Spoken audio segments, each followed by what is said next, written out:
Good afternoon, everyone. It's me again.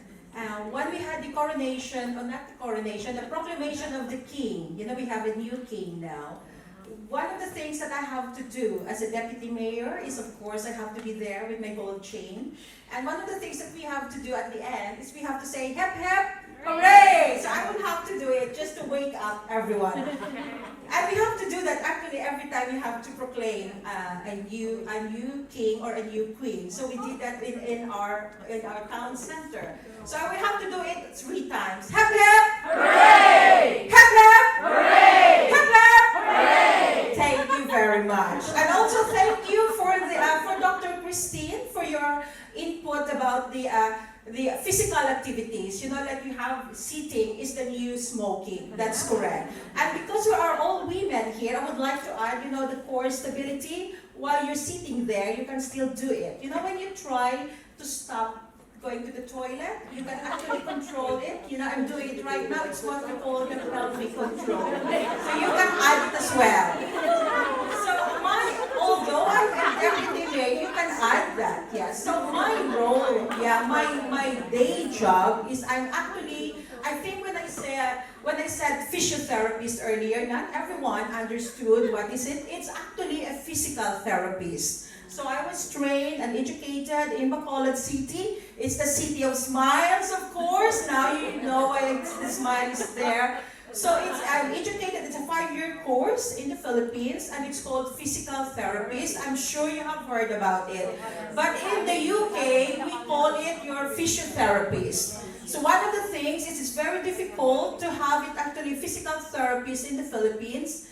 And then you have to get another subject, like to be a physiotherapist. But I have to say, they didn't ask me to do that. I think because of the experiences, of course.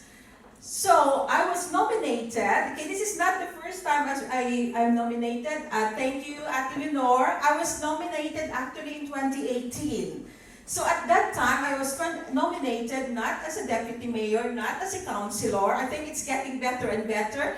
I was nominated as the secretary of the European Network of Filipino Diaspora. So I'm the secretary, and at the same time, I'm the managing director of the Philippine Theater UK, and I think it's the only active Filipino theater in Europe, and I think we're very proud to say that. And we have we have a movie that is actually awarded as one of the one of the film festival. And so that's my role 2018, and then I was nominated again. I was not able to do it because I was in the Philippines at that time. And I felt like I was not ready at that time, or it was not meant to be. And then last year, we had everything ready. I was nominated again, but of course, visa will not be allowed.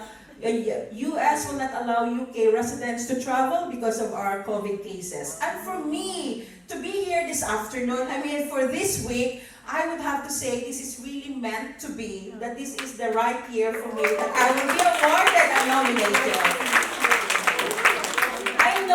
I always do this SWOT analysis. I know my strengths, I know my weaknesses. One of the weaknesses that I have is, of course, the technology. So that's why I always want to ask. So thank you very much for Miss Joyce David, our first pitch presentation, the global pitch presentation. I borrowed it from her because I have the laptop here, but it's just because it's my first time to bring my work laptop. And our government, the UK government, the moment I opened it yesterday, they shut it down because obviously they will think that why is it somebody in Lisbon is opening. So I got sent it. So I have to use some of this picture that I have. So my pitch, next slide please. So thank you for this, George. Oh, sorry. Okay. So I told you this is my weakness, but I always have to embrace my weaknesses, and I always have to make sure I have the contingency plan. And my contingency plan is making use of my Miss Friendship Award, so I have to ask somebody to help me, and I have to use something. I have to really do it quickly last night. So my health is wealth, and knowledge is power. So one of the things that is very important, of course, is education. It has been mentioned many times. Education, and those power that we have. If you know it, you've got it. So this is me, this is my family. My son John, he's my deputy consort because my husband will not, of course, do it. And my daughter Mary, it's John, Mary, and my husband is Joseph. Now you can see I've been surrounded by so many blessed names. And Father Michael, this is the time when I was elected. Okay, you know when they have to announce that I'm the deputy mayor, so this Father Michael is my special guest. On Saturday, I also teach communion classes. So every time I always make sure I teach communion classes, I do the reading, I do the Eucharistic ministry in our church. And you can see it, I want to bring it whatever I do, you know, whether it's in the hospital work or also in the council. And this is my community. This is the Stephen H. Filipino-British community, and the middleman is actually the chief executive of our local hospital. So these are my community. You can see we are well loved. So we don't think we are well loved, and we know our worth, and we actually feel that we are so special. So I just want to make sure, you know, and we are, this is the first Philippine Independence celebration in the UK, and it's in our Philippine Independence celebration in one of the hospitals in the UK. So this is it. And this is what I would like to say, is, you know, it's the education and the information about cardiovascular disease.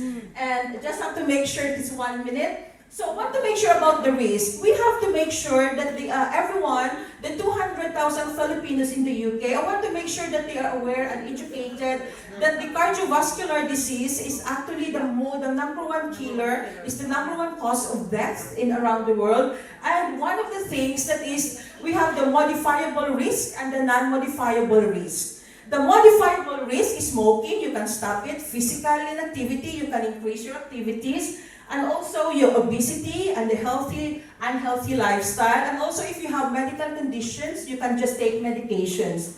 But one of the things that we cannot change is actually your gender. If you're a man, your risk is actually higher. But females, we have what we call estrogen that protect us from having the heart disease. And also the ethnicity. We can't change that we are Filipinos, we are Asians. Our risk is higher compared to the white population. And also, as we grow older, our risk is also increased. And of course, the gender I already mentioned. So it's one of the things that we have to make sure educate those 200,000 Filipinos in the UK. And in our town, we have only 1.2%, so it's about less than 2,000 Filipinos. But I want to make sure, I want to connect with everyone. That's the only thing I would like to ask, that if I have to do the presentation, the Zoom, and making sure that everyone will be educated with this, I just want to connect with those extra skills with technology, and also to ask somebody here to be one of the speakers when we do the presentation, to make sure that everyone is well educated with this kind of problems. And this is what can FWN do to help. And thank you very much. And this is what I have, this one and this one. Thank you.